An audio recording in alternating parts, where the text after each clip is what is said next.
A'udzubillahi minasyaitonir rajim. Bismillahirrahmanirrahim. Rabbi zidni ilma warzuqni fahma waj'alna min ibadika sholihin. Ya Allah, berikan ilmu dan pemahaman dari apa yang akan kita dapatkan di pertemuan perkuliahan hari ini. Semoga bermanfaat apa yang nanti kita pelajari. Selamat pagi. Assalamualaikum warahmatullahi wabarakatuh. Rekan-rekan semuanya. Untuk memulai perkuliahan ini, saya akan meminta tolong kepada semuanya untuk membuka GitHub masing-masing atau membuka GitHub kelas. Kemudian silakan buka repo masing-masing yang kemarin sudah di-generate oleh GitHub Classroom. Ini sudah diikuti dengan nama akun GitHub masing-masing. Silakan pilih yang milik kalian ya. Ini saya ambil yang punya saya, itu yang original. Oke. Right. Kemudian kalau sudah sampai di sini, silakan lakukan cloning. Buat rekan-rekan yang sudah familiar dengan Git, silakan lakukan cloning. Kalau ada yang masih belum familiar, silakan di-download saja. Atau kebetulan barangkali mungkin belum install Git dan sebagainya di komputer masing-masing. Tapi kalau sudah install Git, saya sarankan untuk pilih HTTPS mungkin ya. Kalau yang advance biasanya sudah pakai SSH, tapi di sini case-nya saya asumsikan pemula, kita pakai HTTPS. Saya copy ini. Oh ya, by the way, kalau misalkan saya ngomongnya ada yang nggak jelas, penjelasannya perlu diulang, silakan langsung diinterupsi ya. Boleh, nggak apa-apa, langsung open mic aja. Otherwise, saya langsung keep going. Oke, ini saya copy, kemudian saya akan buka folder. Tempat saya bekerja, saya letakkan di, misalkan di sini. Oke, bebas. Kalian boleh taruh dimanapun folder yang biasanya kalian tepat meletakkan arsip-arsip kuliah kalian. Saya letakkan di sini nanti rencananya, sehingga dari file explorer yang ini kalau saya pakai Windows, kalau pakai Mac atau Linux, mohon menyesuaikan saja. Intinya kita perlu membuka terminal. Kita perlu membuka terminal di sini. Ini, saya pakai git bash here. Terminal bash. Oke, di sini saya masukkan perintah git clone, kemudian shift insert untuk memasukkan hasil copy atau yang tadi sudah masuk ke clipboard pada waktu saya copy dari browser tadi ya. Ini saya tekan enter. Oke, dengan demikian saya sudah punya foldernya. Ini kalau kita cek, sudah ada belajar WebGL yang ini. Ini yang kelas A sama kelas C kemarin. Saya akan rename ini nanti. Mungkin saya rename sekarang. Oke. Oke. Kemudian saya tutup saja. Saya bisa klik kanan di sini untuk open with code. Jadi sekali lagi kita menggunakan Visual Studio Code ya. Visual Studio Code kita buka. Oke, tampakannya seperti ini. Ini browsernya saya pindah dulu. Alright. Start freaking at the neighborhood. Bi. Ada yang bertanya kah? Kok sepertinya ada yang tadi membuka mikrofon. Saya lanjut ya. Ini saya gedein biar teman-teman bisa lihat. Jadi folder ini berisi satu file readme.md. Ini sebenarnya nggak akan kita pakai, ini aksesoris aja. Nah, sekarang ini saya akan share start read only supaya nanti teman-teman bisa langsung ngecek code saya, bisa langsung copy paste. Monggo, nanti saya letakkan di Discord. Where is the Discord? Over here. Oke, saya letakkan di lectures ya. Silakan bergabung di VS Code live share bila diperlukan. Di sini kalian bisa mengcopy paste source code saya. Kalau misalkan pingin sambil ngetik ya monggo, nggak apa-apa. Malah saya sarankan supaya nanti sambil ngetik itu kan berarti sambil nanti menyerap tekniknya secara teknis ya. Lebih bagus sebenarnya kalau sambil ngetik. Nah, nggak apa, ini saya kasih supaya nanti teman-teman kalau barangkali tiba-tiba koneksinya terputus, butuh back, atau mungkin prefer untuk tidak melakukan bisa nggak sih di Discord itu kalian cuma dengerin audio tapi nggak lihat streaming saya? Tahu nggak, Mam?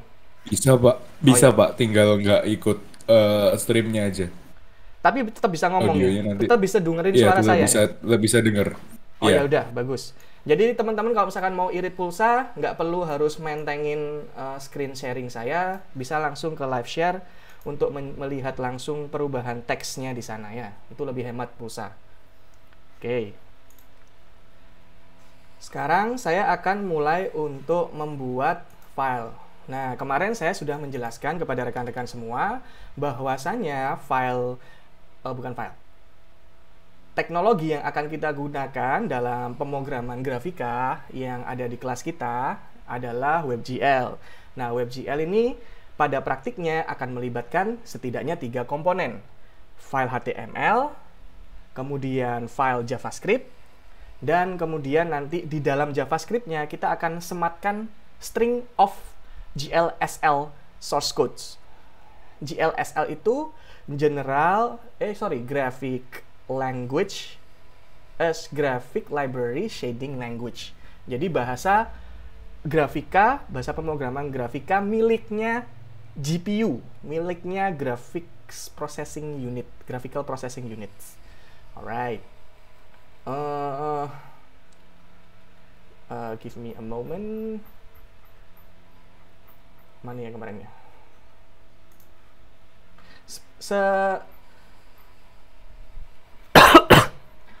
Di sini di folder yang tadi sudah kita buat, itu di sampingnya file readme kita perlu buat indeks HTML dulu. Jadi tadi kan saya bilang ada HTML, ada JavaScript, ada GLSL source codes. Nanti kita sematkan di dalam JavaScript-nya. Jadi pada intinya sebenarnya kita hanya perlu membuat 2 buah file. Oke. Sekali lagi, indeks HTML saya buat di sini, index.html. Sambil saya selingi mungkin sedikit ada pembahasan atau materi tentang pemrograman berbasis web ya. Karena ini memang terkait dengan itu. Mungkin beberapa kalian masih belum mendapatkan materi terkait. Jadi index.html, penamaannya kenapa kok harus indeks?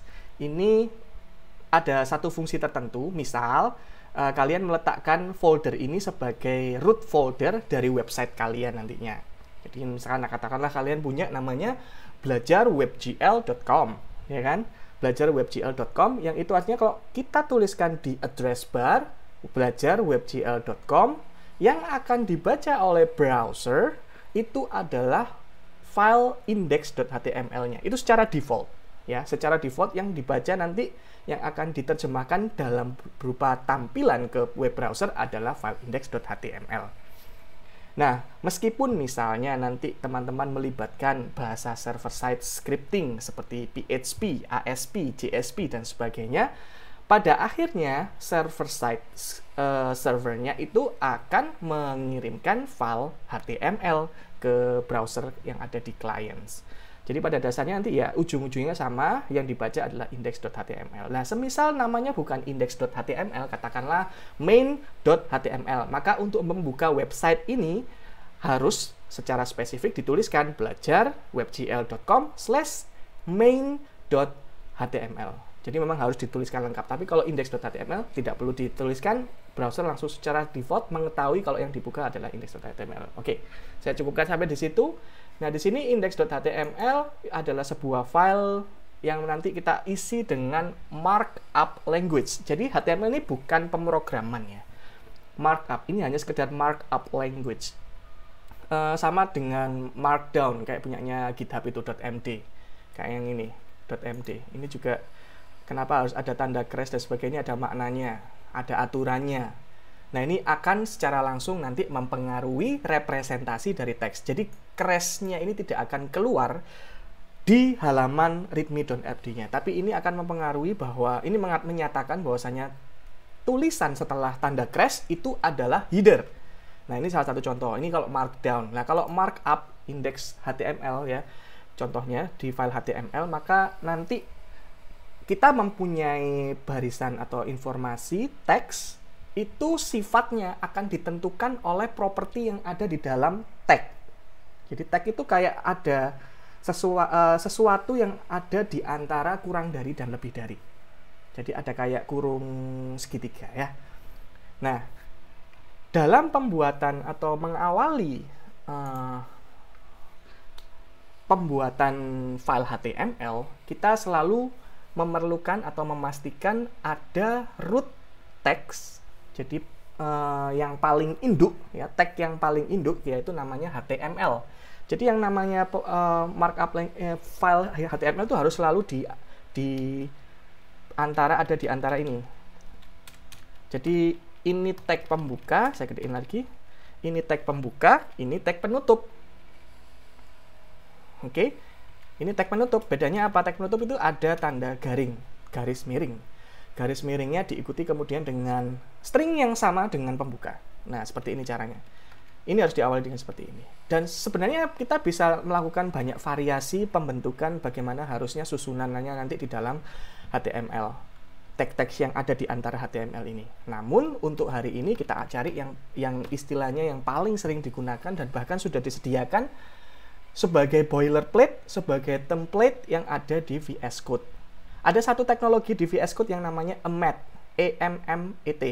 Ini satu bentuk efisiensi ya. Kalau misalkan kita mau menulis boilerplate untuk file HTML terus kemudian diisi dengan head, kemudian body dan sebagainya, itu cukup di generate dengan mengetikkan HTML.2.5.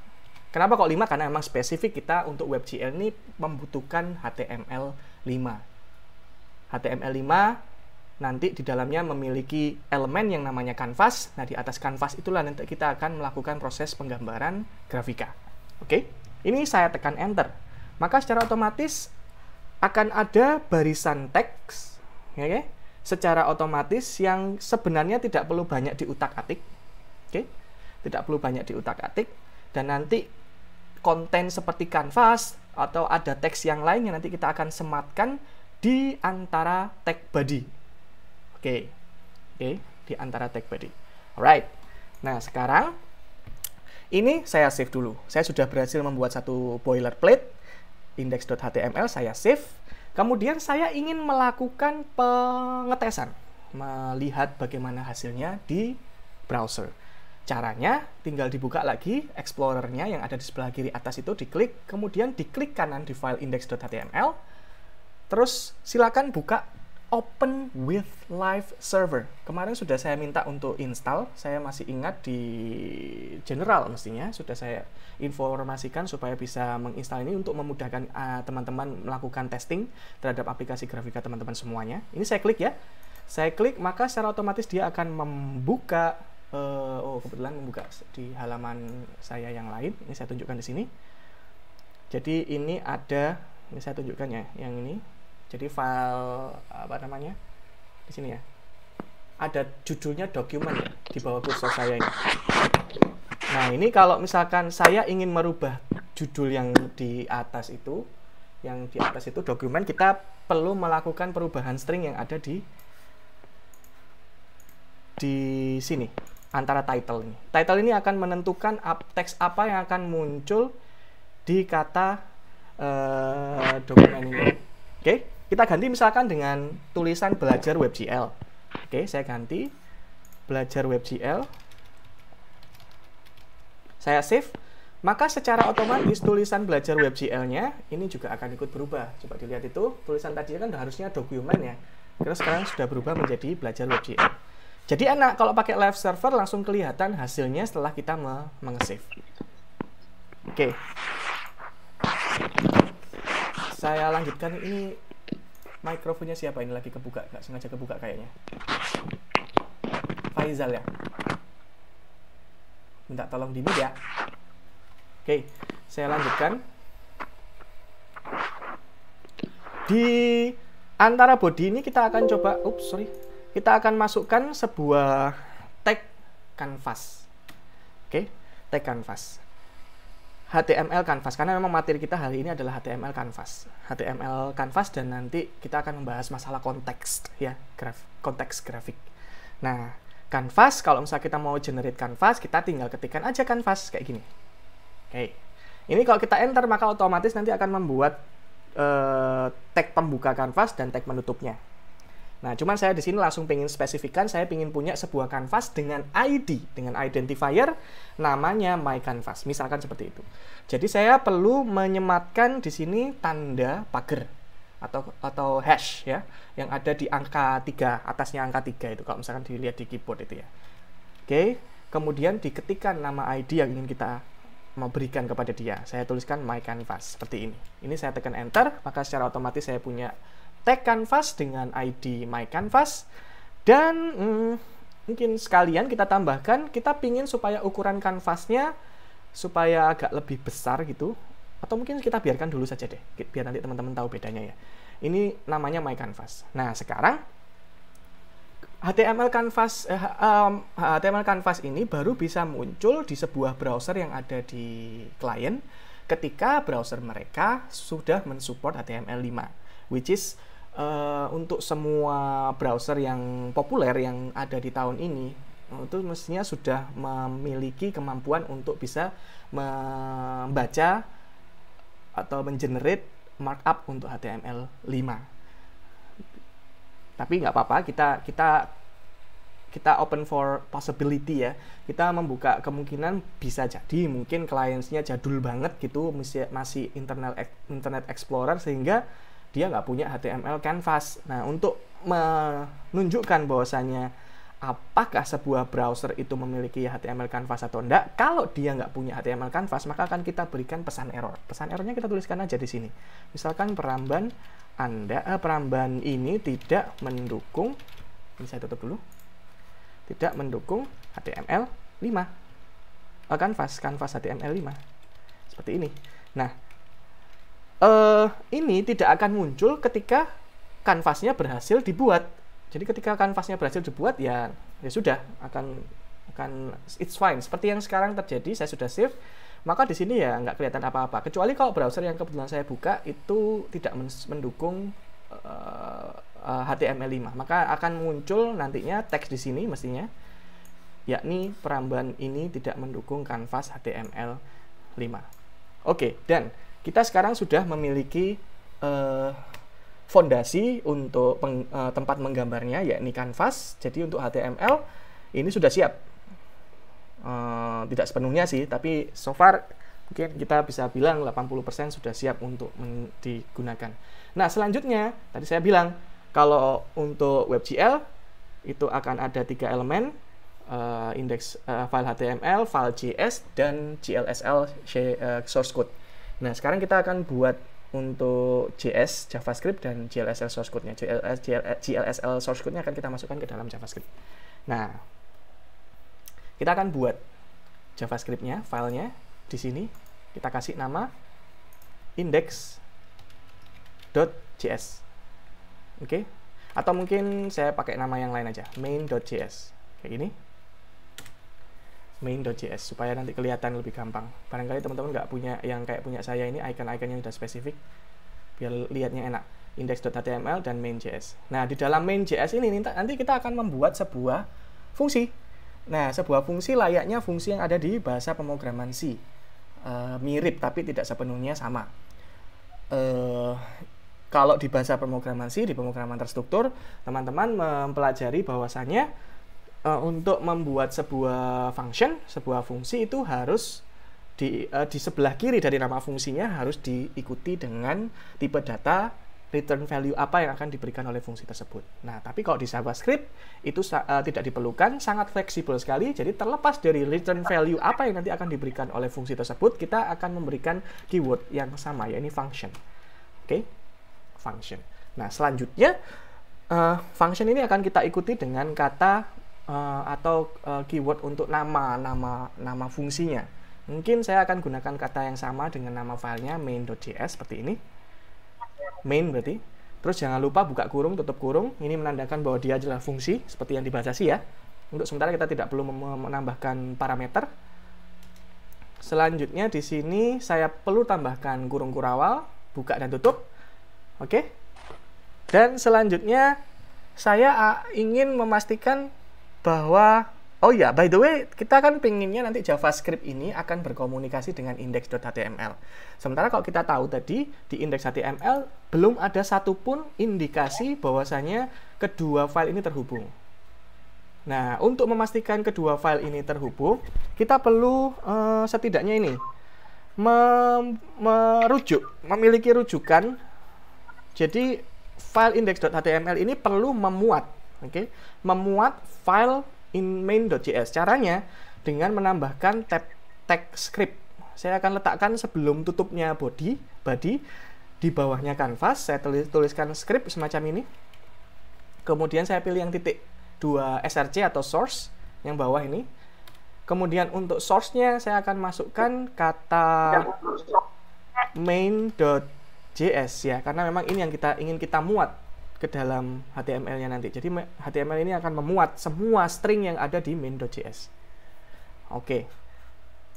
Nah, memuat itu bukan berarti bahwasanya fungsi yang nanti ada di dalamnya itu langsung dijalankan. Jadi ini sekedar hanya memuat. Jadi meload stringnya dimasukkan ke dalam browser, ke dalam klien waktu index.html-nya dipanggil. Ibaratnya, oke, saya akan bawa lampiran. Lampirannya itu adalah main.js, dibawa index.html-nya pergi ke web client. Oke, saya sambil bawa ini. Tapi bukan berarti itu langsung secara otomatis akan mengeksekusi apa yang ada di lampiran tersebut. Untuk memastikan itu dieksekusi, maka perlu kita panggil fungsinya. Nah, untuk memanggil fungsi yang ini, main di dalam ini fungsinya ya. Ini filenya, oke. Untuk memanggil fungsinya, itu kita perlu memanfaatkan ada satu yang namanya event listener. Ya, event listener yang ada di dalam ini. Nanti teman-teman akan belajar banyak di pemrograman berbasis web ya. Ada konsep namanya event driven programming. Nah, yang mana sebuah program ini atau sebuah fungsi itu akan dipanggil saat event tertentu terjadi. Nah, body itu punya beberapa event. Di sini kalau saya tulis on, nah ini ada macam-macamnya. Ada on abort, on after print, before print, on blur, can play, on click, on drag, and so on. Nah, di sini kita akan memanfaatkan salah satu di antaranya, yakni onload. Oke, kita gunakan onload yang mana artinya ketika elemen body dari kayak yang sekarang ini ada canvas ya, elemen dari body ini semuanya sudah termuat, canvas sudah digambar, script sudah dimuat, maka lakukanlah eksekusi fungsi tertentu. Fungsi yang dipanggil apa? Main buka kurung tutup kurung seperti ini. Nah, ini secara otomatis nanti ketika body dari index.html ini sudah termuat oleh web browser, dia akan memanggil fungsi main yang ada di dalam main.js. Oke, saya lanjutkan. Nah, di dalam main.js ini kita akan melakukan komunikasi, kita akan langsung mengarahkan pointer, beberapa pointer ke canvas, ke file HTML. Salah satunya adalah canvas. Dalam hal ini, kalau kita mau membuat sebuah pointer, berarti kita perlu mendeklarasikan sebuah variabel. Kalau dalam bahasa C, mestinya mungkin harusnya pakai integer, bintang, gitu, terus nama variabelnya apa ya. Atau void, bintang, terus nama variabel apa, dan sebagainya. Nah, sama halnya dengan fungsi tadi. Kalau di bahasa C, kita wajib untuk menyertakan tipe data di depan nama variabel, maka untuk JavaScript kita tidak perlu menspesifikan. Semuanya akan langsung diberi keyword var, oke? Atau var for variable. Sebenarnya ada namanya let, L-E-T, cuman saya nggak akan bahas lebih dalam untuk itu. Silakan nanti dipelajari di PBW. Saya lanjutkan. Nah, var, kemudian saya pingin punya pointer yang akan mengarah ke canvas yang dimiliki oleh dokumen HTML yang ada di file index.html. Saya tuliskan di sini nama variabelnya canvas. Kemudian, untuk mendapatkan akses ke elemen-elemen dari dokumen HTML, kita perlu memanfaatkan API, Application Programming Interface, milik HTML yang namanya DOM, atau Document Object Model. Nah, kalau dari JavaScript, kita mengaksesnya lewat sebuah objek global miliknya JavaScript yang namanya document. Kayak gini. Oke. Nah, document, kemudian ini kalau teman-teman sudah belajar PBO mestinya ya. Kita akses methodnya. Method yang kita butuhkan sekarang adalah get element. Kita ingin mendapatkan elemen kanvas tersebut. Tapi tidak harus kanvas sih sebenarnya nanti di sini returnnya. Nah, karena kita sudah kebetulan tadi sudah menspesifikkan bahwasanya kanvas kita nama atau ID-nya adalah my canvas, maka kita langsung bisa spesifikkan di sini by ID, oke. Kemudian kita masukkan elemen ID, stringnya apa? Tadi namanya my canvas. Seperti ini. Ini artinya variabel canvas itu sudah menjadi pointer yang nanti akan menunjuk ke kanvas yang ada di HTML5. Saya akan coba buka Microsoft Paint untuk memberikan ilustrasi yang lebih jelas lagi kepada teman-teman. MS Paint. Oke. Nah, tadi kita sudah membuat, saya agak gede ya. Tadi kita sudah membuat, kita sudah punya file HTML. Oke. Sudah punya file HTML. Kemudian kita punya file JavaScript. Oke. Di file HTML-nya tadi, kita sudah buat sebuah kanvas. Oke. Sebuah kanvas. Dan dari JavaScript kita sudah buat sebuah variabel namanya canvas yang berfungsi sebagai pointer ke kanvas yang ada di HTML. Jadi ini sudah mengarah ke sini. Dia sudah menunjuk ke sini. Oke. Nah, apakah sudah cukup seperti ini? Belum. Kita perlu jadi kanvas ini adalah tempat untuk menggambar. Media, alasnya. Nah, sementara untuk menggambar, ibarat kalau kita melukis atau mungkin menggambar di atas kertas gambar, kita butuh apa lagi selain kertas? Halo. Alat tulis. Alat tulis, benar. Alat tulis, alat gambar. Nah, alat tulisnya ini nanti yang akan kita sebut sebagai konteks. Bisa dipahami ya? Nah, jadi nanti saya akan punya konteks di sini. Jadi di dalam kanvas itu ada konteks.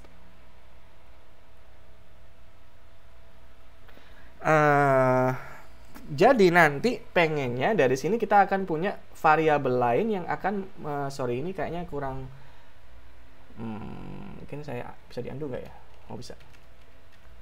Harusnya di dalam kanvas saya harusnya dikotai lagi. Jadi saya kasih kotak yang agak beda. Ini di sini ada konteks. Ups. Oke. Terus saya punya variabel yang lain.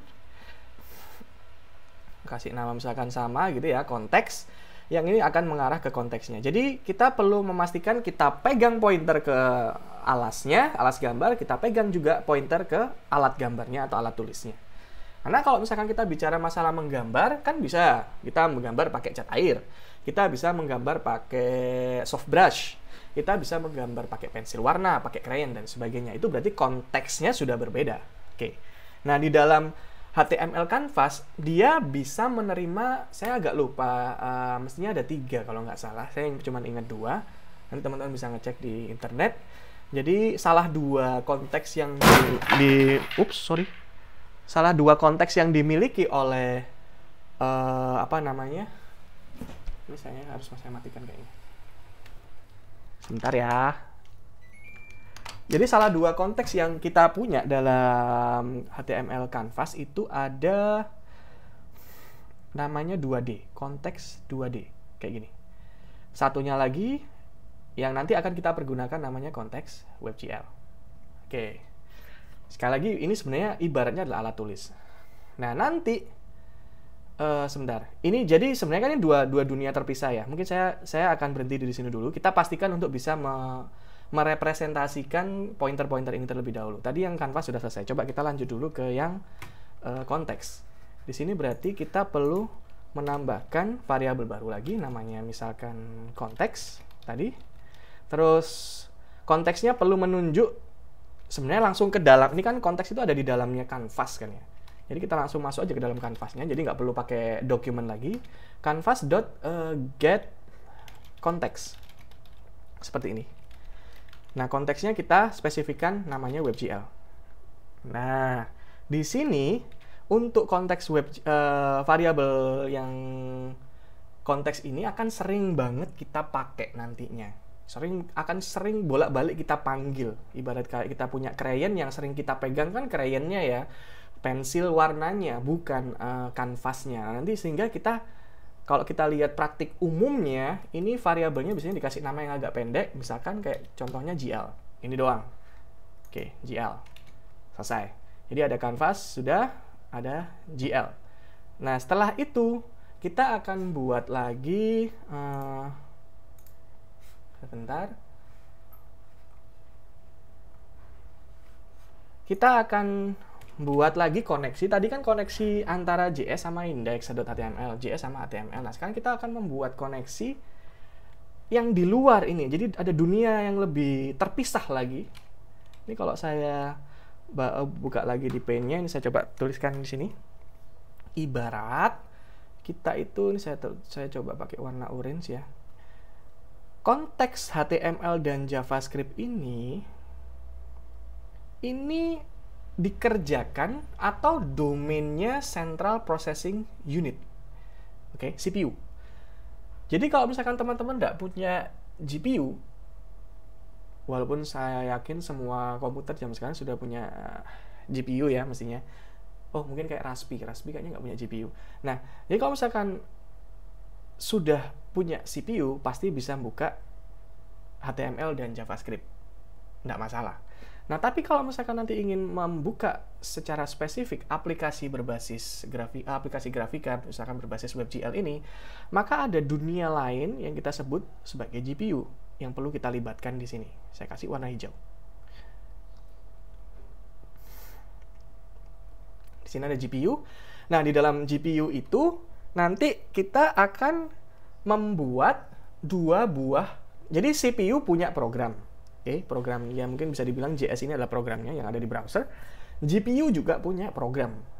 Nah, program di GPU atau bukan programnya ya mungkin. Iya, namanya program shader ya, program shader. Program shader. Itu program yang ada di GPU. Nah, shader sendiri itu dibagi menjadi dua kalau di yang WebGL atau OpenGL. Ini kan WebGL itu sebenarnya kan berdiri di atasnya teknologi OpenGL yang SE ya. SE yang 2.0. Oh, iya, ES kok SE, Embedded System. OpenGL ES 2.0. Nah, itu hanya cukup punya dua shader. Kalau OpenGL yang sudah versi termutakhir sekarang, OpenGL loh ya, itu dia kalau nggak salah ada shader yang lain. Saya agak lupa namanya. Jadi di luar, nanti kita akan menggunakan yang namanya vertex shader, fragment shader. Nah, kalau di OpenGL yang versi 4.1 sekarang, kalau nggak salah, itu ada shader yang lain. Sorry, agak bindeng. Saya lagi pilek soalnya. Alright. Nah, sehingga di sini kita punya dua program. Saya akan tuliskan programnya. Bukan program sih. Kalau program itu kesatuan dari dua shadernya itu. Masing-masing, kita bisa katakan masing-masing shader itu sebagai objek lah. Jadi kalau ibarat teman-teman ngoding pemrograman terstruktur, waktu mengkompilasi sebuah program, itu kan sebenarnya men-generate file source code menjadi .o ya, menjadi objek. Nah, objeknya itulah yang shade kita kalau bayangkan di GPU sana itu yang namanya shader. Sehingga dari objek-objek ini belum selesai. Kalau misalkan mau dijadikan sebuah executable program .exe kalau di programan terstruktur, maka di GPU untuk menjadikan dia sebagai sebuah shader program, maka .o ini juga harus di link ya, link program, kemudian baru bisa dipergunakan sebagai sebuah program utuh executable. Alright, di sini ada vertex shader,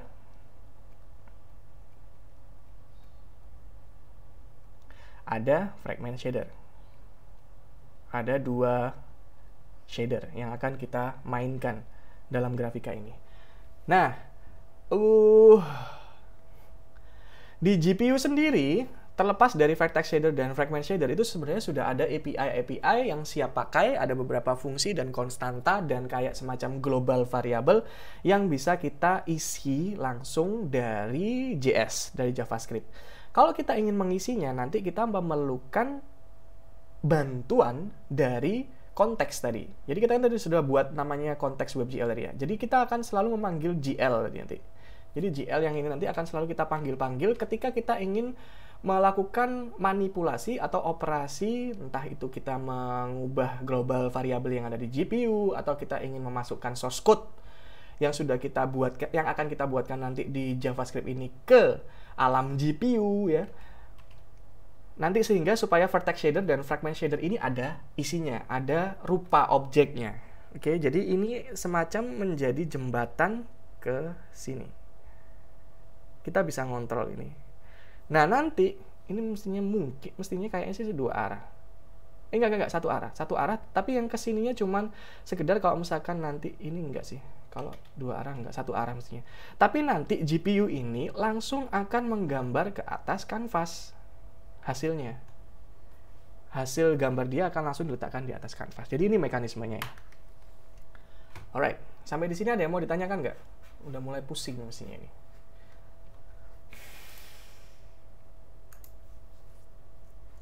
Ada pertanyaan sampai sini?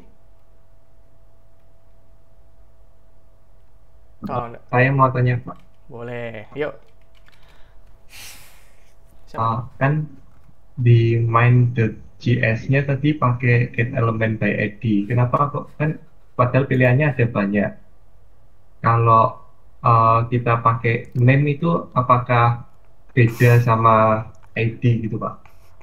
Atau pakai yang lain gitu, Pak? Iya, beda. Sorry. Udah mulai bindeng nih. Kalau di index.html, selain ID, kita juga bisa nambahkan name.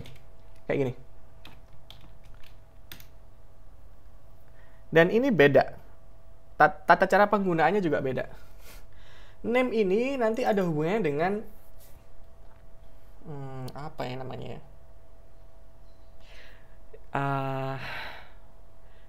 Decoding URL. Jadi kalau misalkan teman-teman buka website, jadi kayak kasih contoh ya. Buka apa ya? Detik kali. Misalkan saya pencet sport. Nah, di atas ini kan kayak ada variabel-variabel kayak gini ya. Nih.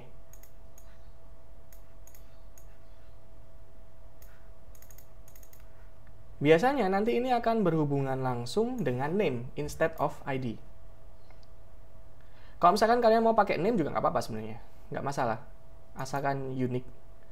Nggak masalah, bisa juga. Dan boleh dicoba, silakan boleh dicoba nanti. Siapa tadi yang tanya? Deo ya?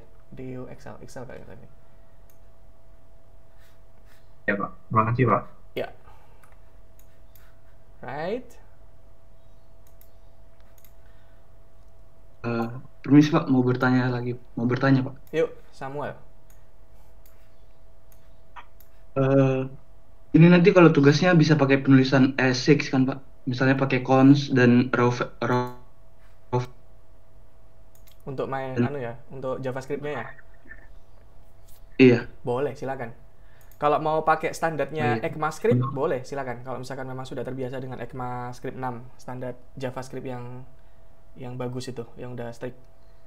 Ini saya kebetulan cari atau mencontohkan yang mudah saja. Mungkin buat beberapa teman-teman kan yang masih belum familiar ya dengan JavaScript. Tapi kalau buat yang advance, silakan. Yang udah enjoy dengan penggunaan JavaScript, silakan mengeksplorasi dengan entah kalau mau pakai const atau mau pakai let dan sebagainya, silakan.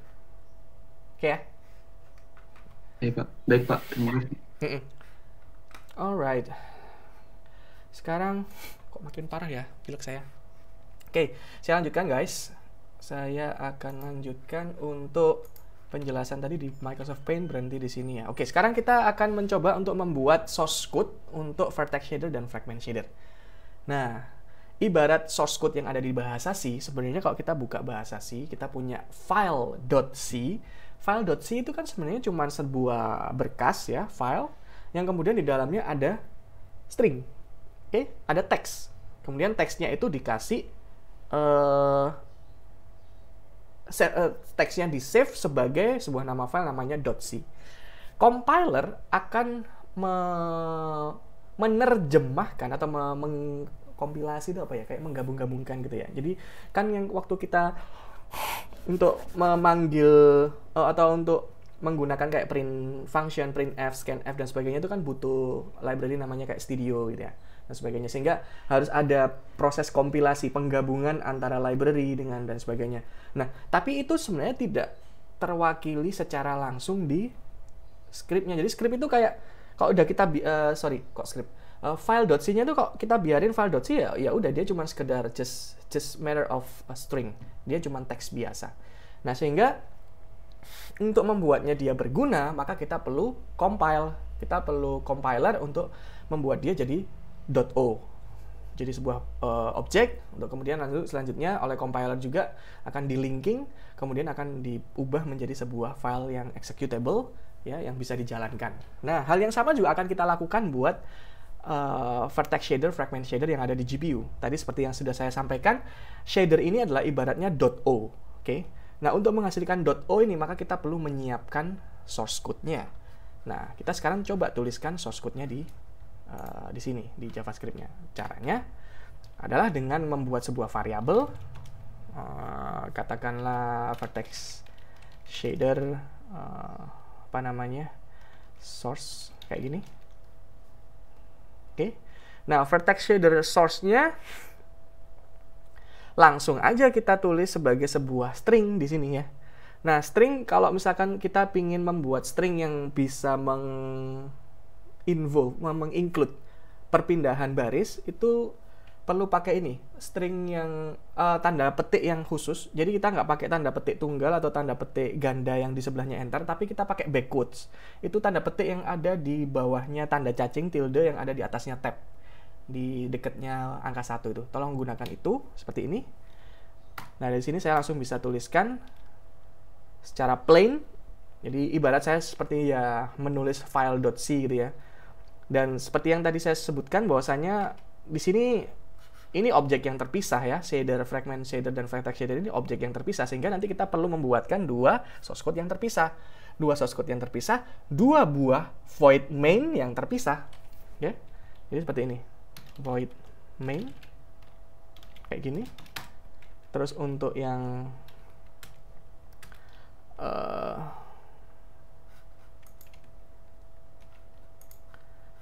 fragment shader juga ini vertex ya. Untuk yang fragment shader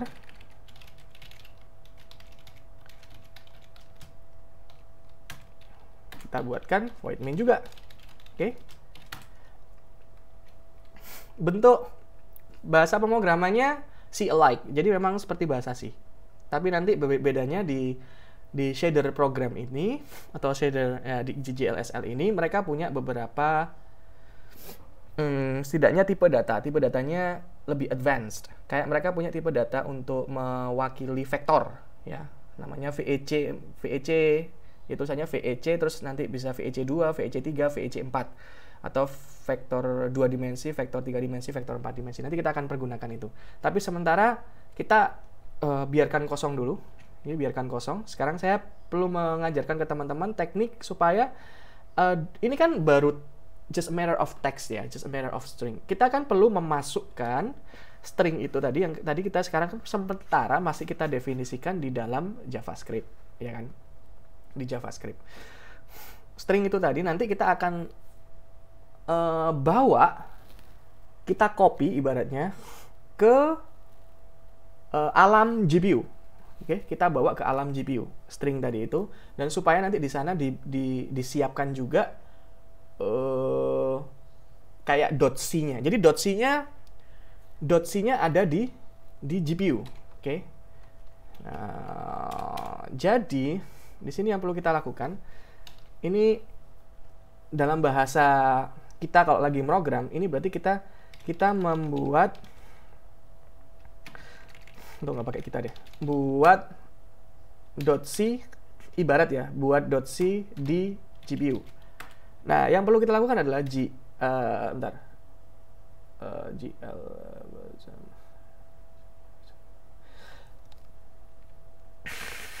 ya, gl.shader source. Ini ibaratnya kita membuat sebuah file .c. File.c. Iya, kita membuat file .c. dengan parameter ini kalau kita lihat itu adalah nama shadernya. Shader itu berarti .o ya. Oh, berarti harusnya bikin .o dulu. Sebentar, ada yang keliru ini stepnya. Oh ya, ini harusnya berarti kita buat .c ya, buat .o. Oh ya benar. Buat .c ini harusnya kita bikin pointer baru lagi, namanya misalkan vertex shader. Oke, vertex shader ini dia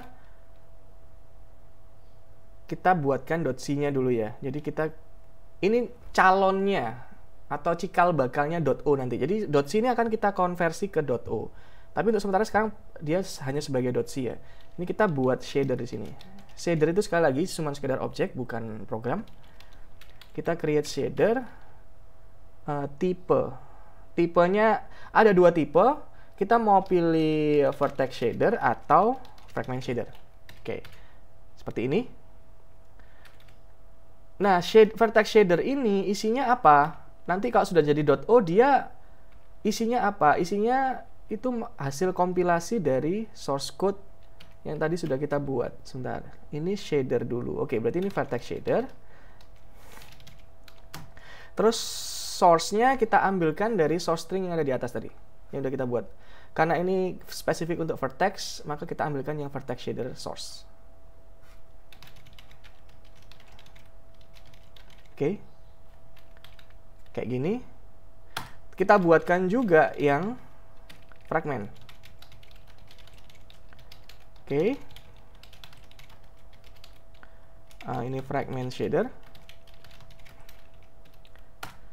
Lalu kita buatkan juga proses copy and paste dari JS ke alam GPU.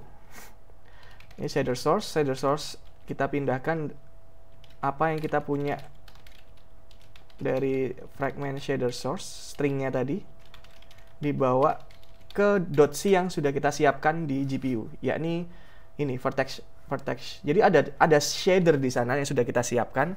Hanya saja kita tidak bisa mengaksesnya secara langsung. Kita butuh bantuan pointer, yet another pointer, yaitu namanya vertex shader dan fragment shader ini pointer yang ada di JS-nya. Oke. Ini berarti .c-nya udah siap. Nah, sekarang kita compile .c-nya. Cara mengompile .c, kompilasi .c agar menjadi .o. Ibaratnya seperti itu. Sehingga di sini kita perlu compile file .c-nya tadi. Namanya adalah vertex shader. Dan saya copy aja. Fragment shader. Oke, jadi 2 ini setelah proses compile shader dia akan berubah dari awalnya, ibaratnya ya, kalau dalam pemrograman struktur dari awalnya .c menjadi .o. Jadi ini sekarang sudah siap .o-nya. Selanjutnya kita perlu menyambungkan antar .o agar bisa menjadi .exe. Agar bisa execute sebentar. Sebelum menyambungkan .o-nya, kalau kita menyambungkan .o kok nggak bisa, kita harus bikin dulu. Nah, sebentar, sebelum masuk ke sini kita harus menyiapkan atau siapkan wadah untuk .exe-nya ya, .exe atau programnya, shader program. Oke.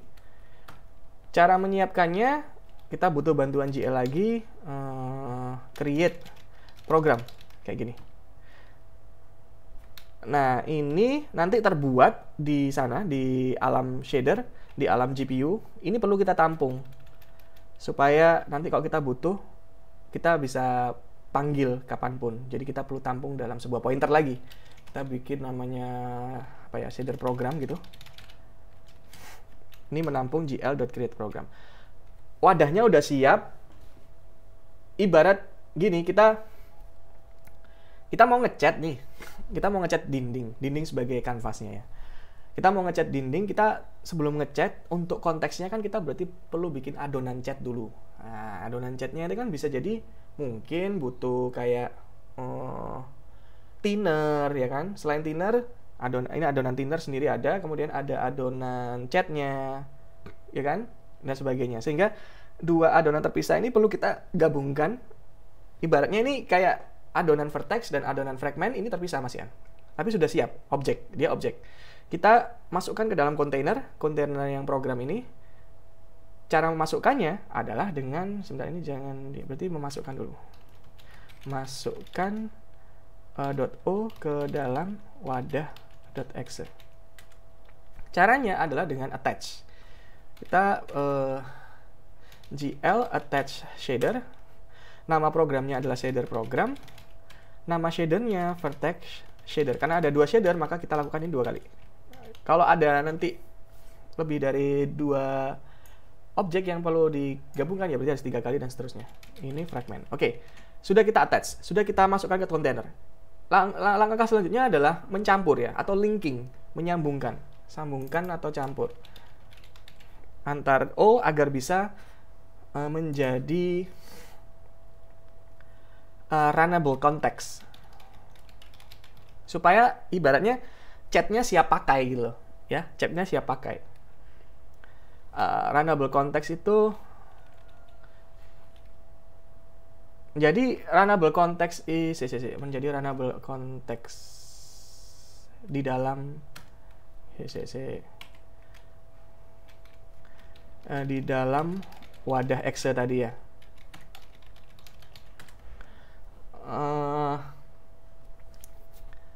Jadi kan udah di attach nih objek-objek dalam satu kontainer, dalam satu wadah. Kita sambungkan ini pakai gl.link program. Ini langsung kita spesifikkan nama programnya adalah shader program.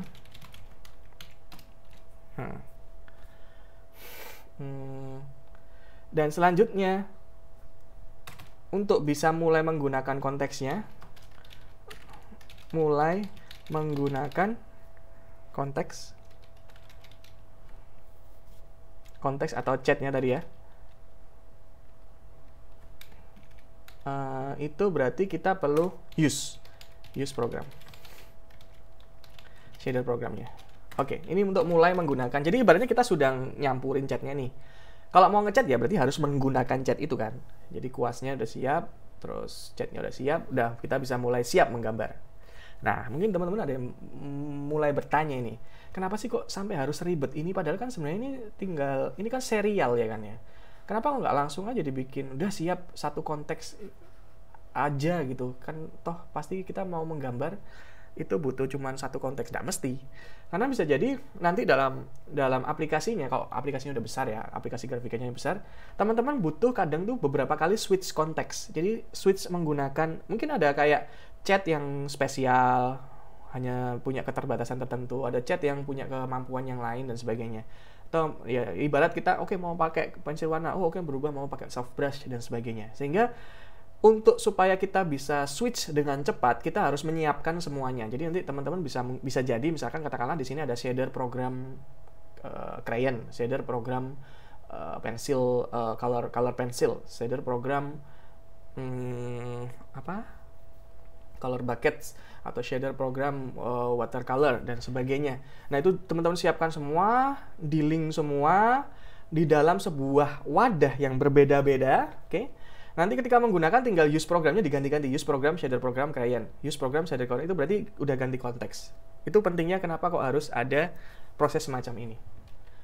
Oke, kita sudah siapkan shader programnya dan sebagainya. Nah, sekarang coba kita ini awalan pertama, kita akan buat sebuah action.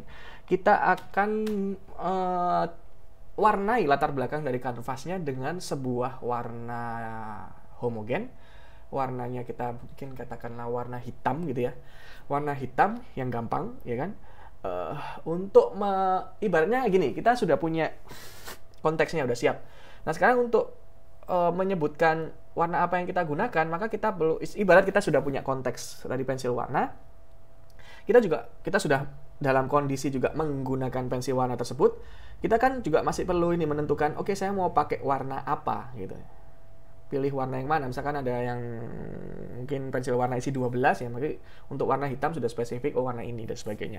Nah, untuk menentukan warna itu, terutama ini dalam hal untuk merefresh warna latar belakang, itu kita pakai sebuah method namanya clear color.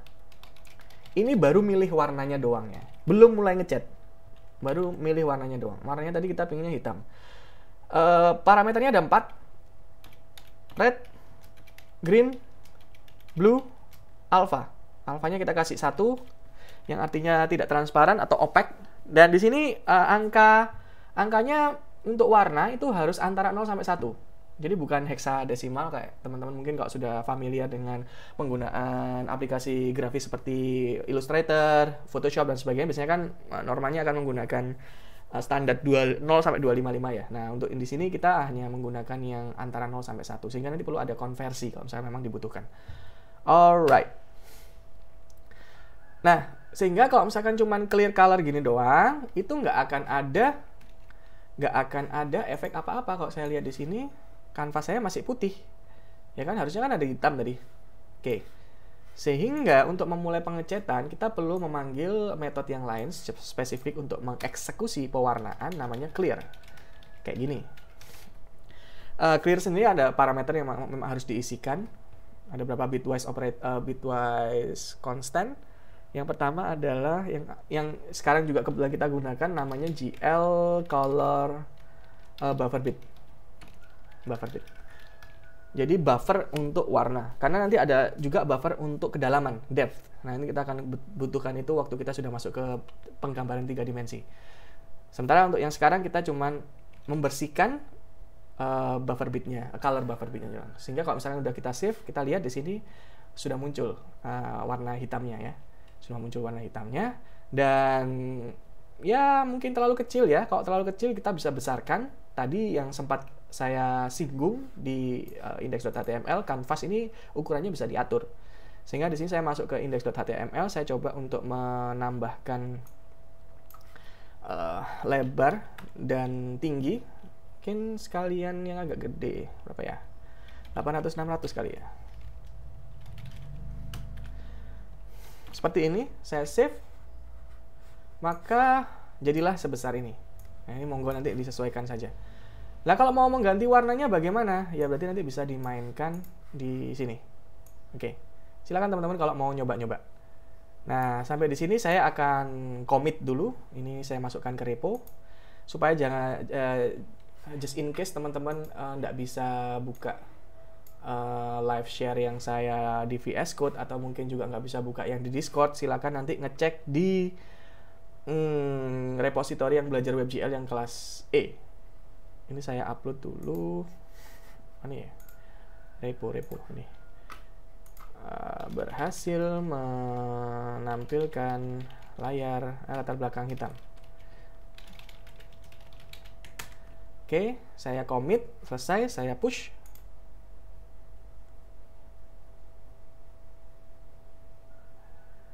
Oke, sambil menunggu, kok lama ya? Oke dah.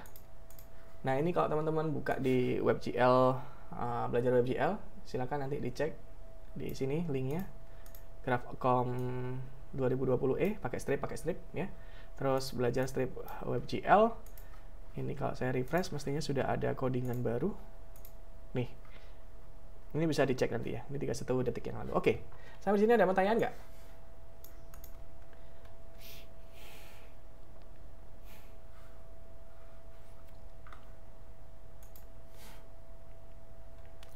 Gimana? Udah ya? Kita bisa lanjut ya, Pak. Siapa nih? Wahid ya? Ya, Wahid. Jadi mau tanyakan, tadi kan ada itu Pak, shader apa? Ada 2 kan? Vertex shader sama fragment shader itu ya. Untuk apa Pak? Dua-duanya itu? Kenapa? Untuk apa? Oh oke, ya. Perannya. Nanti saya akan lebih secara detail menjelaskannya pekan depan ya. Untuk kali ini mungkin briefly aja secara umum bahwasanya vertex shader itu satu objek di alam GPU yang bertanggung jawab untuk mendefinisikan dalam bahasa gampangnya geometri atau struktur dari objek yang kita buat. Jadi titik-titiknya, kalau misalkan kita buat segi 4, maka dia akan merekam titik-titik atau membantu memvisualisasikan, mengenerate, memproses titik-titik struktur dari keempat sudut yang ada di persegi tersebut. Itu vertex shader. Fragment shader itu dia lebih bertanggung jawab ke representasi tampilan di antara struktur. Jadi across structure. Jadi kalau misalkan tadi teman-teman udah mendefinisikan di vertex shader tadi ada 4 bagaimana cara mengimplementasikan atau merepresentasikan 4 titik struktur itu. Selanjutnya tugasnya kan harus bagaimana supaya misalkan perseginya ingin dibikin warna biru. Nah, sehingga di situ harus ada proses interpolasi mengisi fragmen-fragmen yang ada di antara 4 titik sudut tadi itu, sehingga pada akhirnya akan membentuk sebuah bangun persegi yang utuh. Jadi fragmen itu lebih kayak ke color-nya mungkin ya, pewarnaan. Vertex lebih ke struktur. Sederhananya seperti itu. Untuk lengkapnya kita akan bahas di pekan depan. Bisa diterima, Wahid? Baik, Pak. Terima kasih, Pak. Ya. Dan sekarang kita akan coba implementasikan dari yang vertex shader dan fragment shadernya, source code-nya kita isi supaya nanti teman-teman bisa kebayang. Maksudnya tadi itu Pak Hazik bilang kalau vertex shader itu lebih fokus atau lebih bertanggung jawab ke struktur, terus kalau fragment lebih bertanggung jawab ke warna, itu kayak gimana implementasinya. Kita akan praktikkan setelah ini. Sebelum saya masuk, saya pastikan dulu teman-teman sudah oke belum untuk yang ini. Coba yang belum bisa menampilkan layar hitam seperti yang saya tunjukkan di layar ini, silakan buka mikrofon. Saya ingin cek. Saya, Pak. Masih belum bisa ya? belum bisa. Raffi, Iya, nggak keluar. Cynthia, siapa aja nih? Jangan ditutup dulu dong. Soalnya kalau ini belum beres, nanti kesulitan yang selanjutnya. Ini harus pastikan beres dulu. Oke, Angga, Cynthia, Raffi, dan Nate. Confirm ya? 4 orang ya? Saya Pak, saya juga masih belum. Oke. Saya yang kebuka yang punya Bapak doang, Pak. Yang punya saya nggak bisa kebuka. Maksudnya gimana? Jadi kan saya VS Code-nya buka 2, terus yang saya live server tuh yang punya saya gitu. Tapi yang kebuka live server tuh malah yang VS Code-nya Bapak gitu. Loh. Nggak tahu, Mas. Dan title kan title beda, tapi yang keluar malah title yang belajar WebGL. Berarti ini tadi waktu klik kanan start live servernya dari VS Code yang punya saya, itu bisa di stop dulu. Di stop dulu aja. Oh iya, Pak. Jadi harus diklik kanan di index.html-nya atau tekan Ctrl Shift P kemudian stop live server. Terus baru restart lagi di VS Code yang punyamu. Ya. Oke. Sebelum saya masuk ke yang lainnya, saya perlu pastikan dulu teman-teman yang masih punya kendala untuk menampilkan, siapa dulu ya misalkan ya, yang masih buka ini, coba Cynthia bisa nge-share nggak untuk live screen sharingnya Discord nggak? Tak tutup dulu punya aku. Iya, coba Pak. Kyo coba nutupi ini. Yuk, coba saya ingin lihat punyamu.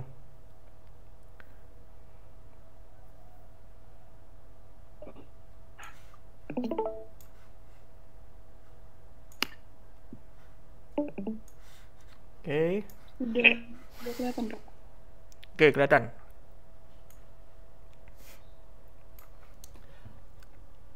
Pertama kita inspect dulu index.html-nya coba.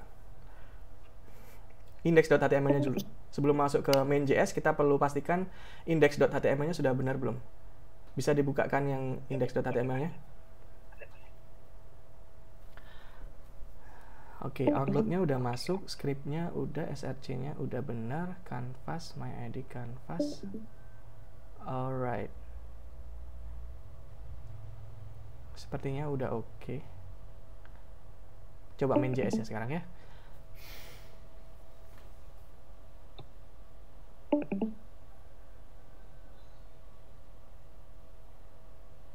Ini nih, ada yang salah typo nih.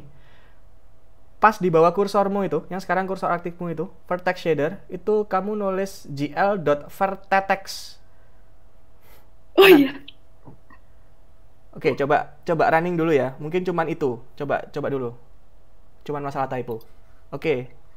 Selain Cynthia, coba yang lainnya yang mau dibantu.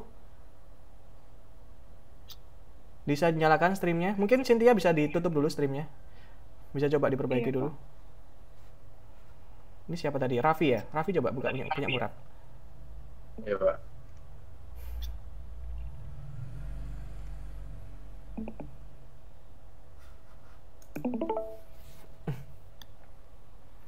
Awas dulu, Pak. Oh, udah ketemu? Enggak, maksudnya streamnya udah belum? Oh, udah keluar kok. Udah. Oh, iya. Ini buat di main JS ya, Pak. Oke.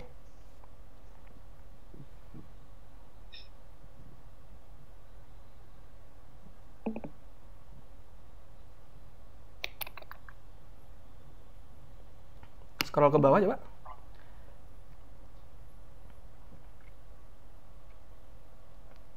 Udah bener. Coba HTML-nya.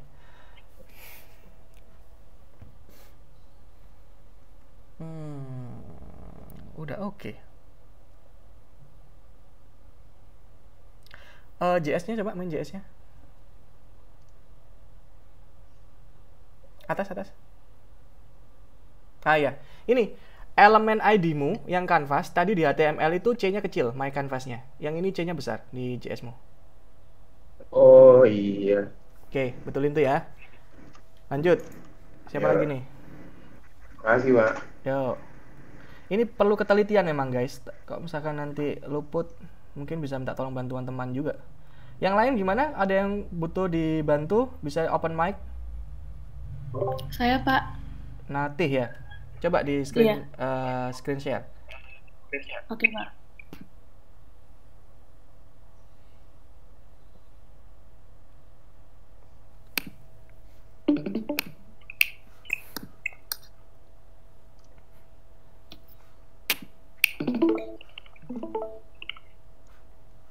Sudah kelihatan, Pak? Sudah masuk. Masih proses sih. Bentar.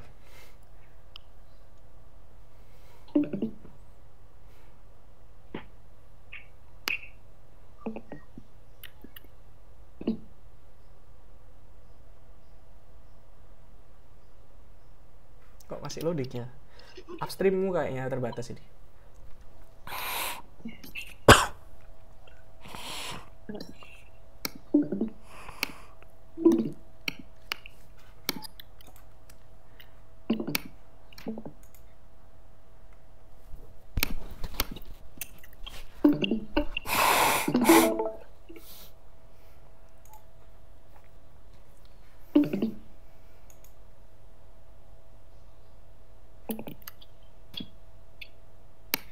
Cynthia sama Raffi udah oke ya berarti ya? Belum, Pak. Belum? Belum. Ini masih belum keluar gitu, Mbak. Coba dicek lagi nama-nama variabelnya itu. Iya. Atau gini. Sebentar. Ini punyanya Natih kayaknya belum nangkap saya ini layarnya. Masih loading. Mungkin upstreamnya Natih bisa dikecilin. Settingan untuk screen sharingnya bisa dikecilin ke 480 aja mungkin. 480. Oke. Sudah kelihatan, Pak? 15 fps udah ya? Kecilin aja. 15. Masih nggak kelihatan, Pak? Belum. Coba reconnect aja. Di stop dulu terus di start lagi.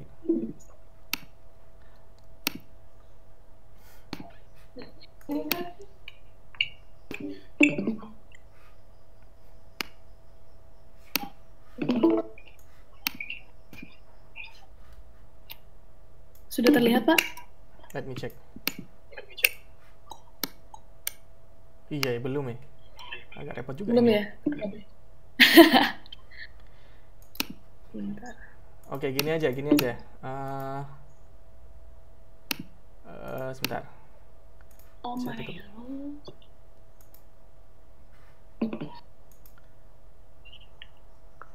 Oke.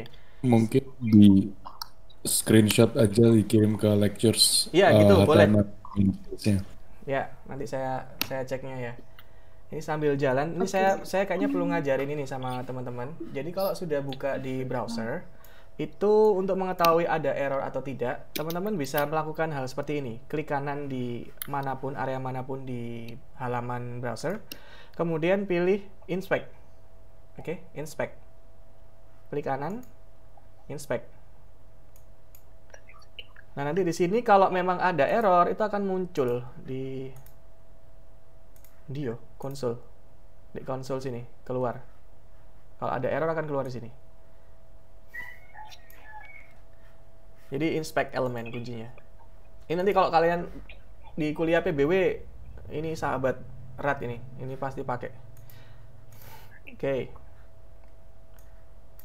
Ini agak repot juga ini, banyak yang masih belum, mungkin tinggal 3 ya. Mungkin saya nanti bantu sambil jalan ya. Ini saya coba masuk ke yang berikutnya untuk menampilkan titik. Saya lanjutkan terlebih dahulu. Yang untuk menampilkan titik ini cepat insya Allah.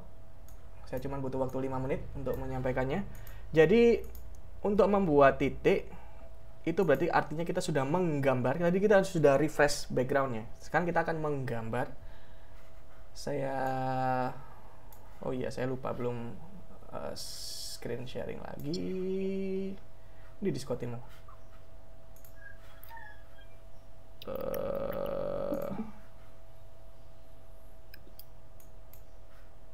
Loh, ini kok masuk ya? Stop watching. OBS. Alright. Oke.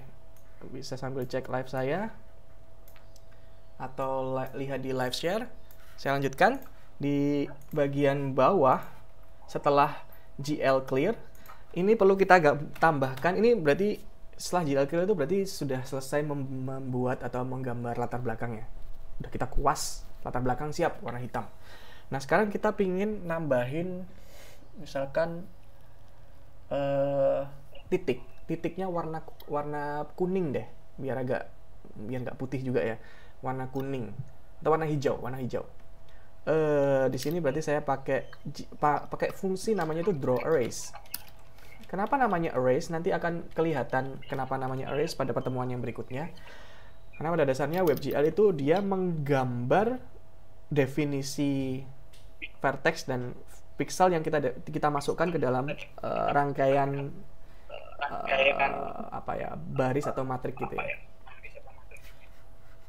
Oke, by the way ini minta tolong di mute dulu ya semuanya ya. Ini kayaknya ada yang masih tadi lupa belum di mute biar nggak echo. Oke, saya lanjutkan. Lah draw erase-nya ini coba saya lihat mode. Nah, modenya ini kita tinggal masukkan konstantanya. Kalau pingin gambar titik, konstantanya namanya gl.point pakai S, gl.points. Nah, nanti konstanta yang lainnya akan kita praktikkan pekan depan.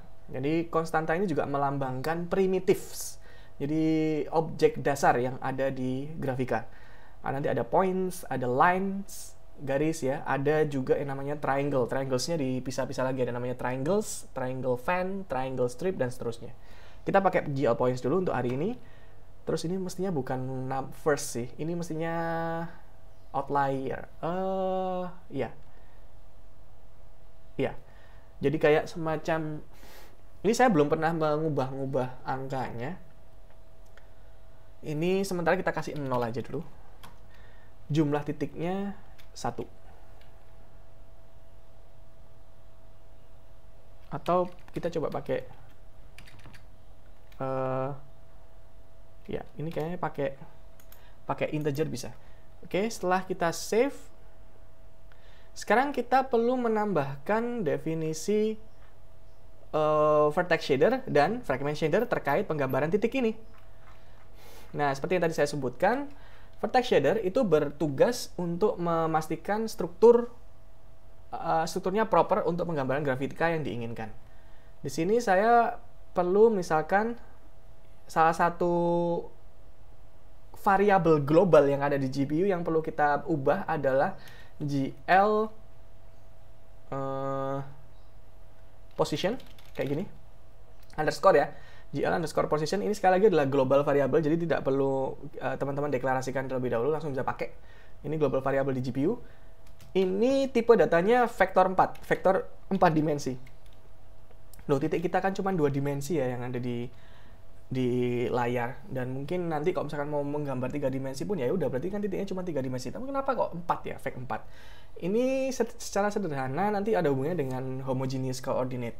Kita akan bahas itu di pertemuan berapa itu ya, agak lama. Dan nanti teman-teman akan klik ketika nanti sudah memahami konsep tentang homogeneous coordinate.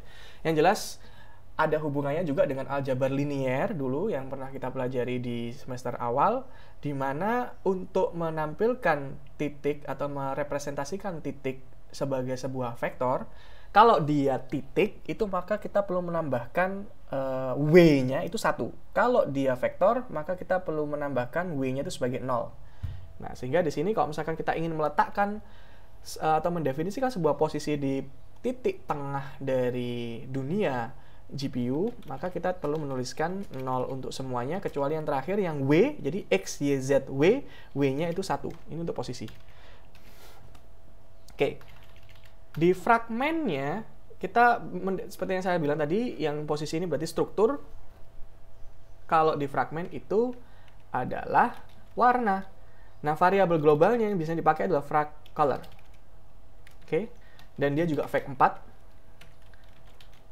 Yang mana elemennya, kalau yang tadi posisi itu adalah X, Y, Z, W, kalau yang ini adalah RGBA. Di sini berarti kalau misalkan titiknya mau warna hijau, berarti red-nya 0, green-nya 1, blue-nya 0, alpha-nya adalah 1. Oke, seperti ini. Nah, ini kalau kita lihat hasilnya, itu kayak nothing gitu ya. Kayak tidak ada apa-apa di browsernya. Oke. Nah, ini terjadi karena kita tidak mendefinisikan size dari titiknya, sehingga dia mengasumsikan size-nya adalah 0 atau 0. Jadi percuma ya, percuma, nggak ada tampakan malahan. Jadi di vertex shader source code-nya kita perlu tambahkan assignment ke sebuah variabel global yang lainnya yang namanya GL point size. Ini kita kasih misalkan 1. Kalau 1 berarti ya cuman 1 pixel. Kelihatan nggak? Mestinya ada kelihatan di sini. Kecil gitu. Nah, kalau misalkan ini ya kecil sini. Oke. Nah, kalau misalkan kita mau kelihatan lebih besar, masukkan angka yang agak brutal dikit ya, 100 misalkan. Nah, keluar tuh kan. Seperti yang teman-teman lihat di sana, itu adalah titik sebenarnya. Cuman kita bikin point size-nya sebesar 100. Right. Warna hijau ya. Terus kalau misalkan pengen ganti warna yang lain, ya tinggal diganti di bagian frag color. Oke. Sampai di sini. Yang belum bisa silakan open microphone. Atau yang tadi sudah, coba saya bantu yang tadi sudah ini ya. Sudah posting di lectures gambarnya. Ada nggak? Nggak ada yang posting ya? Udah bisa berarti? Tadi siapa tadi ya? Udah bisa, Pak. Oh, nice. Oke. Keliru apanya, Nati? Penamaan variabelnya, Pak. Oh, ya udah. Sip. Berarti untuk tadi Nati, Raffi, Cynthia udah beres kah? Atau tadi Raffi kalau nggak salah bilang kalian belum beres ya? Aku belum, Pak. Saya udah, Pak. Oke, thanks. Cynthia udah. Coba Raffi, kamu screen sharing lagi dong. Oke, bentar.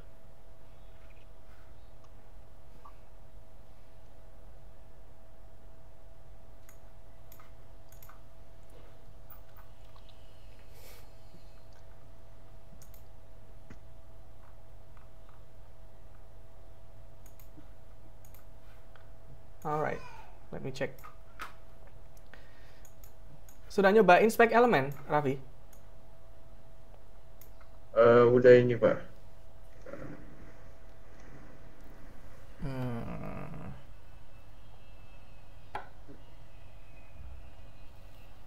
itu errornya ya. Oh, get element, nggak pakai S. Oke.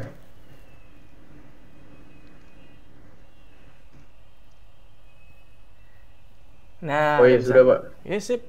Titiknya tinggal Iya, nambahin yang Bapak. tadi ya. Oke, berarti udah bisa semua. Iya, iya. Saya tutup streamnya Raffi. Teman-teman yang lain silakan kalau mau ada pertanyaan. Untuk materi hari ini sudah cukup sampai sini aja.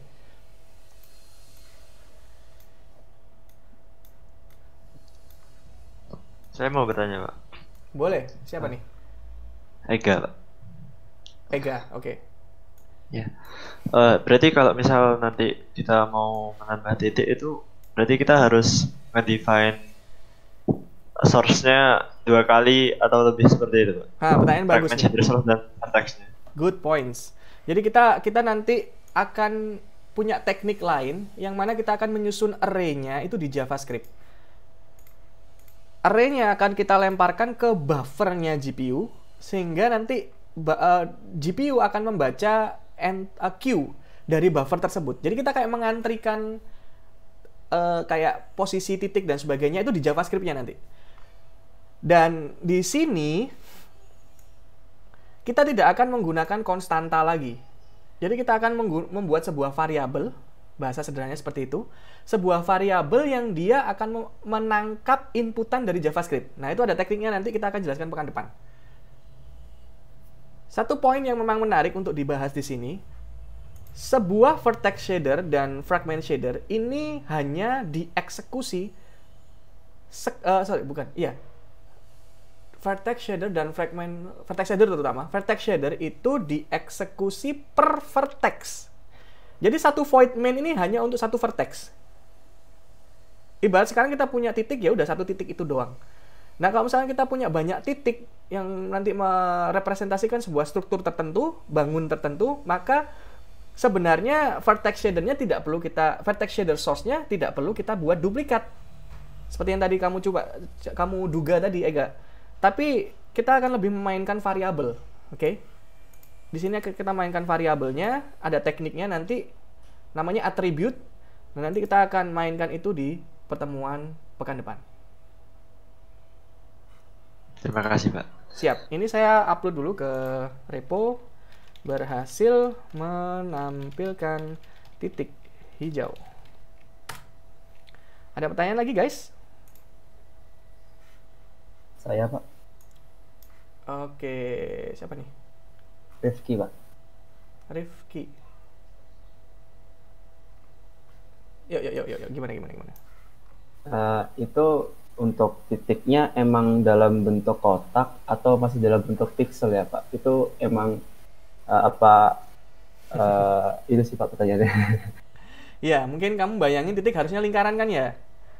Iya, Pak. Iya, saya juga nggak paham betul sih, tapi kayaknya memang itu sudah standarnya di grafikanya. Dia kalau misalkan point size, ya berarti point size-nya yang dimaksud itu adalah titik berupa rectangle, lebih spesifiknya adalah square. Jadi berarti bukan dalam bentuk pixel gitu ya, Pak? Bukan. Apakah dalam bentuk pixel? Karena gini, pixel sama fragments itu beda. Vertex, jadi kalau kita bilang tuh kita punya kanan kiriku mana? Oke, sini ya. Sini, aku di sini dulu. Oke, ini vertex ya. Ini vertex, ini fragments, kemudian di sini ada pixels. Nah, vertex itu cuman biasanya kayak merepresentasikan titik-titik sudut dari sebuah bangun. Fragments itu merepresentasikan titik-titik yang ada di antara dari vertex-vertex itu. Baik antara dua vertex atau yang akhirnya membentuk garis, atau antara 3 atau lebih vertex yang akhirnya membentuk ruang. Bukan ruang, bangun apa itu? Bukan isi ya. Apa? Wajah, face. Permukaan. Oke. Nah, kalau di 3 dimensi nanti juga sebenarnya kita bukan merepresentasikan volume, tapi lebih merepresentasikan face dari masing-masing struktur. Nah, yang paling sini tadi saya sebutkan pixels yang kamu tanyakan tadi. Apakah titik itu adalah pixels? Bukan. Titik itu lebih kayak di fragments-nya. Karena bisa jadi gini. Ini nggak share screen berarti. Di sini belum share screen. Oh ya? Iya, Iya. Sorry. Oh ya, gue lupa. Oke. Ya tadi tangan gue gerak-gerak nggak ada yang lihat berarti. Gejais banget. Bentar. Nih. Oke, thank you udah diingetin. Oke ya, saya ulang lagi. Ini tangan saya tadi. Oke, dari yang paling kiri itu ada vertex. Terus di tengah ada fragment. Paling kanan ada pixels yang kamu tebak tadi. Apakah titik itu pixels? Bukan. Titik itu lebih ke kayak di fragmentnya sini. Ini kalau vertex itu definisi titik sudut yang ada di struktur. Terus fragments itu kayak interpolasi apa yang ada di antara vertex-vertex. Itu bisa face-nya, permukaan, atau mungkin line, garis. Oke. Nah yang terakhir di sini pixels itu ejawantah dari fragments ke spesifik ke display. Nah, karena satu fragment itu bisa jadi satu pixel, bisa. Tapi kalau misalkan kayak kita ngobrol kayak masalah retina display-nya iPhone, itu berarti satu fragment 4 pixels. Atau kalau misalkan kita ada yang namanya lebih di atasnya retina display, maka bisa jadi satu fragment 16 pixels dan sebagainya dan seterusnya. Kayak gitu, bisa dipahami ya? Iya. Terima kasih, Pak. Oke, thank you. Ada lagi kah? Ya, izin benar. Siapa nih? Kamu dulu. Danu. Yo, Danu tadi. Itu Pak Calvin dulu aja Pak. Oh iya, dan saya mau tanya Pak. Halo. Iya. Pak, itu kan tadi codingannya itu jalannya di GPU. Buat ngecek dia jalan di GPU ini itu gimana ya Pak? Nah, itu pertanyaan bagus. Kita kesulitan sebenarnya sampai saat ini saya belum pernah dapat. Jadi kadang kalau udah yang salah di sininya itu entah di codingan yang vertex shader source-nya atau yang di fragment shader source-nya seringkali nggak ketahuan pada waktu kita inspect elemen. Jadi benar-benar harus ngetu kalian memahami kalau misalkan ada yang typo di dalam sini harus dicariin bener. Di dalam inspect elemennya paling cuman dibilang kalau programnya nggak valid gitu, shadernya nggak valid. Udah gitu doang, tapi kita suruh nyari di mana salahnya. Nah, kalau misalkan mau pingin terjamin proses debugging di GPU-nya, berarti ya harus ngetes dengan jangan pakai WebGL, karena memang WebGL ini memang sangat-sangat sederhana ya. Dia nggak sampai menyediakan, mungkin nanti di masa mendatang ada editor tersendiri atau mungkin di VS Code sudah ada extensions yang untuk bisa support masalah debugging shader source. Saya juga belum pernah ngecek, mungkin ada. Tapi sejauh ini memang saya sendiri masih manual. Kalau misalkan ada yang keliru berarti saya harus memastikan itu secara manual. Belum ada cara lain. Gitu Danu ya. Untungnya untuk yang FP kan kita nanti pakai 3JS. Kalau 3JS ini kayak semacam kita nggak perlu ngoding GLSL-nya lagi, jadi lebih enak. Kita nggak perlu ngoding GLSL, jadi kita udah nggak pusing masalah ginian. Tapi terjamin WebGL-nya jalan. Itu kalau pakai 3JS. Ini sudah di balik layar nanti. Kalau udah pakai 3JS. Kalau pakai WebGL kita memang sengaja untuk bisa supaya mengetahui konsep dasar yang bagian sini. Ada lagi kah yang lain setelah Danu? Berarti kalau selain WebGL itu tadi bisa dicek jalannya pakai GPU? Nggak bisa. Kalau cuman pakai alat VS Code gitu ya nggak bisa. Atau pakai browser sendiri itu nggak bisa. Kalau mau testing pakai engine yang lain atau editor GPU programming yang lain. Atau mungkin harus pakai OpenGL, pemrograman OpenGL, pakai compiler yang standarnya C. Belajar pakai OpenGL nanti baru bisa ngecek, oh ada yang keliru di sana sini dan sebagainya. Gitu ya.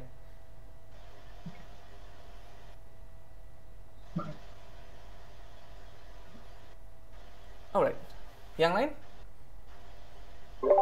Pak, saya mau nanya tapi balik lagi ke codingan yang tadi, soalnya agak ketinggalan.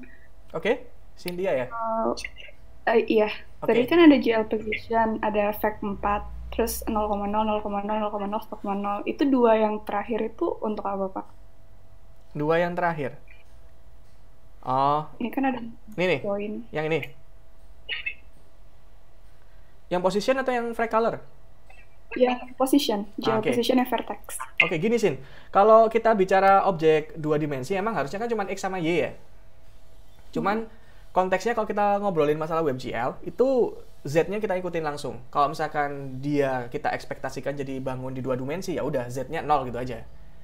Terus yang satu yang terakhir itu ke elemen W. Nah, nanti saya tadi sudah sebutkan, untuk pemahaman lebih lanjutnya kita akan pelajari waktu kita ngobrol masalah homogeneous coordinate. Materinya Alin sebenarnya itu. Nanti kita ulang lagi, kita kaitkan dengan yang di grafika. Seperti itu menjawab nggak? Menjawab, Pak. Terima kasih. Oke, thanks. Ada lagi nggak, Calvin? Izin bertanya, Pak. Yuk. Ini kita diharuskan upload ke GitHub. Oh enggak, itu cuma buat rekaman kalian aja dah. Tapi nanti yang tugas, kalau nanti ada tugas, itu saya akan minta untuk upload ke GitHub juga. Oke, Pak. Terima kasih. Iya, selain upload ke MyITS Classroom, nanti saya juga akan minta upload ke GitHub. Itu bagus loh buat portofolio kalian, kan nanti kalau sudah kalian selesai kuliah atau mungkin ada, nggak tahu ya, ada proses magang dan sebagainya, kalau kalian punya repo publik kayak gini, kalian bisa tunjukkan, saya pernah punya pengalaman belajar WebGL kayak gini, itu bisa kalian tunjukkan ke perusahaan tempat kalian magang dan sebagainya. Saya ingin membiasakan teman-teman untuk menggunakan repository aja. Oke. Ada lagi kah? Pak, izin bertanya, Pak. Rio. Iya. Yuk. Jadi tadi kan buat WebGL ini banyak function-functionnya ya, Pak. Dan kadang itu nggak auto gitu, Pak. Misal kita ketik gl dot apa itu kadang ada yang nggak keluar gitu. Oh. Untuk tahu isi fungsinya itu bakalan diisi apa gitu gimana? Kayaknya perlu nambah install ini deh. Saya lupa bilang berarti ya. Bentar. WebGL. Ini nih, WebGL syntax hint. Nambah extension sini. Lumayan bantu ini. Kayaknya punya saya otomatis ya dari tadi ya. Itu kayaknya gara-gara ini. Saya lupa bilang, berarti monggo kalau teman-teman mau mencoba menginstal nanti bisa lebih enak. Ini terutama untuk yang WebGL di JS-nya ya, bukan yang di string shader source yang ada di GPU itu. Karena shader source untuk GPU tetap aja harus manual. Atau mungkin atau bisa pakai ini ya. Saya belum cek. Nanti kalau misalkan saya nemu ada satu yang bisa bantu proses debugging untuk aplikasi kita yang ada di GPU, nanti saya akan informasikan buat teman-teman. Sementara ini bisa diinstal terlebih dahulu yang untuk WebGL code hint, WebGL hint. Right, thanks Ryu sudah menanyakan ini. Pak, terima kasih, Pak. Yuk, thanks. Any more questions, guys? Pak, saya mau bertanya, Pak. Oke, Iqbal. Saya masih agak bingung yang di bagian HTML-nya itu kan di body-nya kan kita ada manggil fungsi main kan. Nah itu bisa nggak kalau misalnya kita manggil beberapa fungsi lain, dan kalau misalnya bisa di mana ya gitu, Pak? Di mana? Di fungsi tadi yang kamu tanyakan ini, index HTML? Iya, itu, Pak. Pertanyaanmu gimana? Bisa diulang nggak? Sorry. Itu kan di bagian body-nya itu kan dia manggil fungsi main. Nah itu bisa nggak kalau misalnya kita manggil beberapa fungsi lain, dan kalau bisa itu di mananya? Ya kalau misalkan mau manggil beberapa fungsi, kamu bikin anu aja. Tapi buat apa manggil beberapa fungsi? Paralel gitu dah? Kurang tahu, Pak, saya. ya akal-akalan aja sih. Kalau misalkan mau bikin ya barangkali mungkin bisa bikin function banyak fungsi. Terus kamu manggil aja di sini main. Terus manggil apa lagi, submain, dan seterusnya, ya. Paham nggak? Oh, berarti kalau dari ini kamu panggil di sini. Oh, berarti yang di body-nya cuma bisa panggil satu, Pak ya? Iya, emang satu. Setahu saya emang satu, cuma satu. Karena event listener itu cuma ini kan sebenarnya objek nggak ya itu hitungannya? Kayaknya sih hitungannya objek. Jadi satu objek cuma bisa dikaitkan. Event listener cuma bisa satu dikaitkan dengan event triggernya. Event listener ya, cuma bisa satu, nggak bisa multiple. Setahu saya, itu setidaknya di JavaScript. Ya. Semoga menjawab pertanyaanmu ya. Terima kasih, Pak. Yuk. Ada lagi kah? Ini saya kebetulan jam 9 ada rapat gemastik. Masih ada waktu jam 8.41. Masih ada waktu 19 menit. Silakan kalau ada yang mau tanya. Ini saya sebelah lagi kalau mau rapat gemastik berarti harus lepas anduk dulu, ganti kaos. Soalnya mau ketemu sama dosen-dosen dan Pak Rektor juga. Oke. Kalau sudah tidak ada, silakan ditunggu nanti rekaman ini akan saya upload ke YouTube saya. Saya juga dari YouTube itu nanti saya akan sertakan di My ITS Classroom biar teman-teman nggak perlu harus nyari ke YouTube saya. Nanti tersedia di My ITS Classroom kalau misalkan ingin nonton lagi materi hari ini.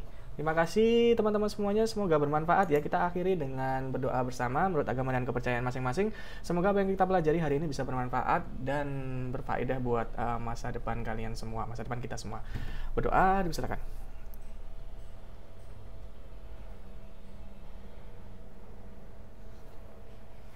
Oke, dapat dicukupkan. Terima kasih semuanya. Selamat pagi. Assalamualaikum. Bye-bye. Terima kasih, Pak. Terima kasih, Pak. Terima kasih, Pak. Halo, Pak. Terima kasih, Pak. Terima kasih, Pak.